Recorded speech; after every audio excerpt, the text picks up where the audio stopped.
Hi மகா, நான் தான் உங்கள் குமரி பிரவீன். இன்றைக்கி என்னென்னா கார்த்திகை தீபம். அதனால் இன்றைக்கி சாமியெல்லாம் கும்பிட்டுட்டு இப்போ வந்து தீபம் கொளுத்தி வச்சு போகிறோம். வாங்க பார்க்கலாம்.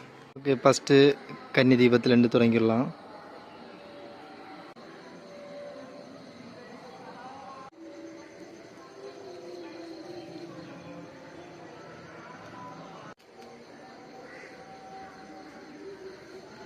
தீபம்லாம் ஏற்றி அப்படியே வச்சுருக்குறோம். எல்லா தீபமும் ஏற்றிட்டோம். அப்படியே சீரியல்லாம் போட்டு விட்ருக்கோம் கிறிஸ்மஸுக்கு. ஸ்பெஷல் வந்து என்னென்னா கொழுக்கட்டை ஸ்பெஷல். வாங்க அது எப்படி பண்ணலான்னு பார்த்துக்கலாம். கமான். கொழுக்கட்டைக்கு ஃபஸ்ட்டு வந்து நமக்கு திரளி இலை மக்களே, இதுதான் திரளி இலை. இதை வச்சாங்க நம்ம கொழுக்கட்டை இதை வச்சு தான் ரெடி பண்ணுவோம். சரிங்களா? இது கன்னியாகுமரி ஸ்பெஷல் கார்த்திகை தீபத்துக்கு. ஓகே, என்னெல்லாம் சாதனம் உள்ளதாக எடுத்து வச்சிடலாம், பார்த்துடலாம். ஓகே, 1 கிலோ மாவு எடுத்துருக்கோம். நம்ம பச்சரிசி மாவு 1 கிலோ. 1/4 கிலோ சிறுபயறு, அதையும் வந்து நல்லா ஃப்ரை பண்ணி அந்த சும்மா வாட்டி வச்சுருக்குறோம். அடுத்தது 3 தேங்காய் நம்ம கட் பண்ணி வச்சுருக்குறோம். இனி இதை வந்து திருவி எடுக்கணும். 1 கிலோ அரிசிக்கு 3/4 கிலோ சர்க்கரை, ஏலக்காய், முந்திரி, சுக்கு இதெல்லாம் இனி பொடிச்சு ரெடி பண்ணட்டும். நம்ம அதுக்கு முன்னாடி தேங்காய் திருவிக்கலாம். 3 தேங்காய் 6 பீஸ் இருக்குது. இதை நம்ம அப்படியே திருவி எடுத்துக்கலாம்.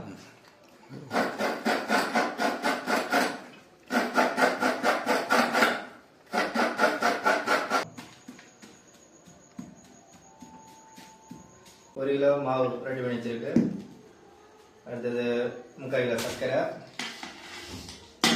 பொடிச்சு வச்சிருக்கு, அது தட்டிக்கலாம். அடுத்தது 3 தேங்காய்.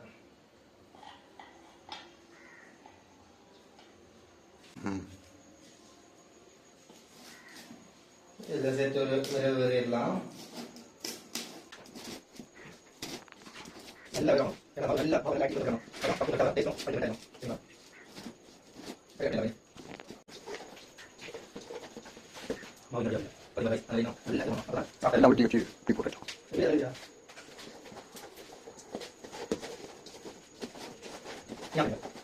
கொழுக்கட்டை சுட்டி வச்சுக்கலாம். எப்படி சுட்டலான்னு பாருங்க.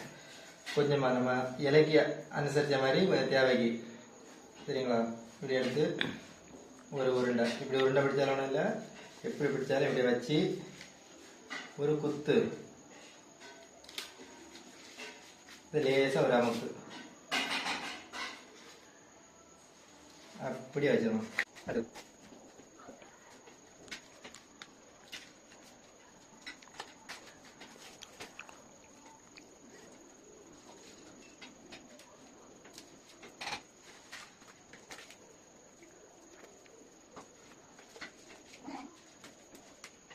Llama.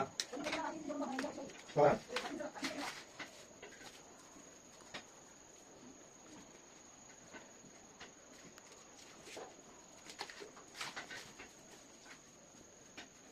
இல்லாத பட்சத்தில் நம்ம பிளான் இல்லையா அந்த பக்கம் கட்டி இந்த பிளான் வந்து யூஸ் பண்ணிக்கலாம்.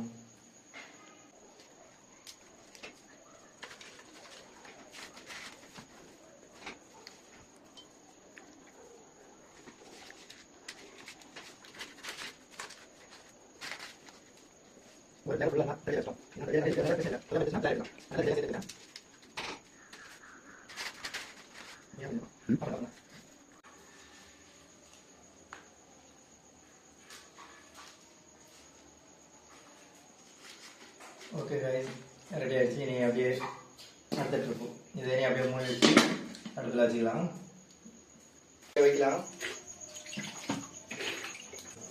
டேஸ்ட்டு பக்காவாக இருக்கும். கேஸில் எல்லாம் வச்சு அவ்வளவுக்கு டேஸ்ட் இருக்காது. Okay bye. இது நீ ரெடி ஆனோன்னா பார்த்துக்கலாம். வெந்தான்னு பார்த்துக்கலாம். ஓகே, வெந்துடுச்சு. ஓகே, திரளியில் எடுத்துட்டோம். ஆனால் திரளியில் வாசம் தான். வெந்துடுச்சு, அடிப்படையாக இருக்குது.